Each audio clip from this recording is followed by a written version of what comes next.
المرسلين وعلى آله وأصحابه وتابعيه بإحسان إلى يوم الدين. أما بعد. Que a paz de Deus esteja com o profeta Muhammad e sobre todos os seus companheiros, seguidores, e em nome de Allah, clemente e misericordioso, a gente inicia uma das nossas palavras ou das nossas palestras e aulas para a gente discutir um pouco dos assuntos do nosso interesse e assuntos que são importantes para nós, inshallah ta'ala. Bom, o assunto é sobre a família, ou vamos dizer sobre o casamento, ou sobre a educação dos filhos. Todos assuntos que se integram e completam um ao outro, ok? De início, a gente também deve levar em consideração que a gente deve aproveitar os assuntos para conhecer outras coisas e também refletir sobre outras coisas. Ou seja, quem não sabe conhece e quem já sabe reflete, lembra, não é? Quando a gente fala sobre família, sobre casamento, a gente tem que lembrar sobre a amplitude da religião do muçulmano. Ou seja, que a religião do muçulmano é abrangente, não é? Não são rituais, oração, doação, um jejum, não. É algo que vai reger a sua vida. É assim que você tem que apresentar o Islã para as pessoas. A religião do Islã não é mais uma religião que vem estabelecer rituais, não. Vem estabelecer aquilo que Allah subhanahu wa ta'ala estabeleceu para o ser humano. Então, uma das particularidades do Islã, o que é a particularidade? Algo que existe na sua religião que não existe em nenhuma outra. É particular seu. Deus te deu isso. O que é? Uma dessas particularidades é Shumuliya, a abrangência. A gente hoje está falando sobre família, não é? Abrange então o sistema familiar. Não é só adoração, mas é adoração, é família, é política, é economia. Vem unir entre todos os aspectos da nossa vida e vem falar sobre todas as nossas necessidades. Família é uma necessidade para nós. E quando a gente viu o ser humano se desligando da família, a gente viu a sociedade se perdendo. Se a gente tivesse uma lousa aqui, a gente podia colocar, por exemplo, a gente tem, primeira coisa, um indivíduo, certo? Cada um de nós. Você, eu, não é? Depois, nós formamos a família, o segundo círculo. E essas famílias formam o quê? A sociedade. Então, para formar a família, a primeira coisa tem que formar quem? O indivíduo. Cada um de nós ser uma personalidade muçulmana, firme, equilibrada, conhecedora. Também das particularidades do Islã, a abrangência. O segundo ponto a gente pode citar o equilíbrio. E aqui na família, quando fala de casamento, de família, a gente vê o equilíbrio. O que é o equilíbrio?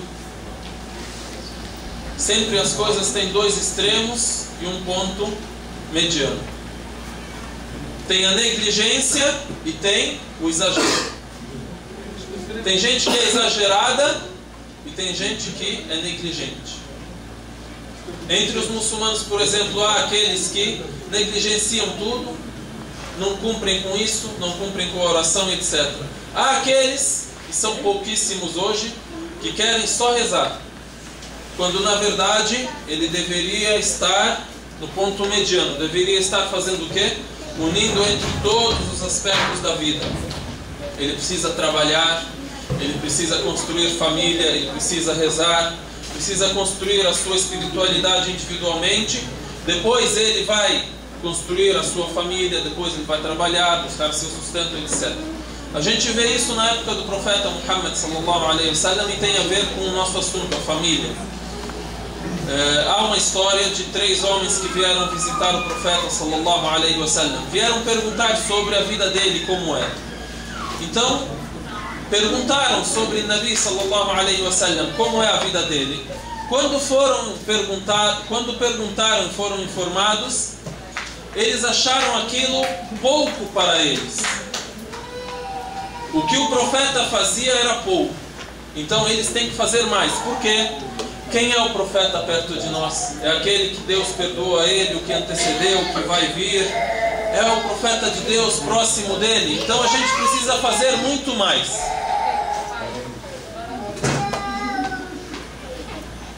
Então um deles disse o quê? Quem conhece a história? Um deles disse: eu vou rezar sempre e jamais vou descansar. De noite, de dia, não quero nem dormir, só quero rezar. O segundo disse, sobre o jejum, disse: irei jejuar todos os dias e não vou desjejuar. Não vou quebrar nem um dia. E o terceiro disse: ana la atazawwaju nisa, eu não vou casar. Aí o profeta sallallahu alaihi wasallam ouviu sobre eles, ouviu sobre o que eles disseram.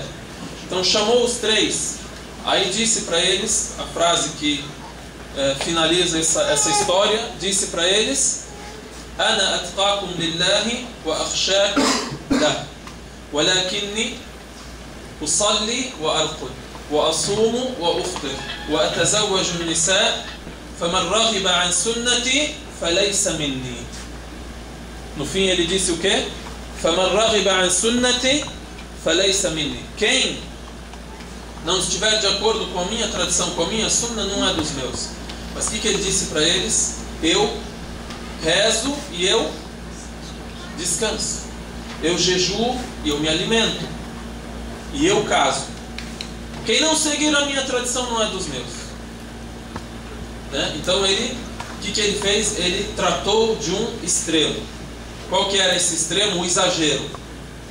Esse queria ser celibatário, não ia mais casar, não ia mais observar família, procurar esposa e etc. O outro, só vou rezar. O outro, só vou jejuar. Ele então tratou de um problema, que era o extremo, que era o exagero. Né? E hoje a gente tem muito o contrário. Na época do profeta Muhammad sallallahu alaihi wasallam tinha muito esse extremo. Hoje a gente tem o extremo contrário, que é o que é a negligência. Então você tem que, tanto para você mesmo, tratar disso, e também para aqueles que são seus amigos, aconselhá-los e tratar desse problema. Sobre o casamento também, na época do profeta Muhammad sallallahu alaihi wasallam, o outro extremo, um jovem veio até o profeta sallallahu alaihi wasallam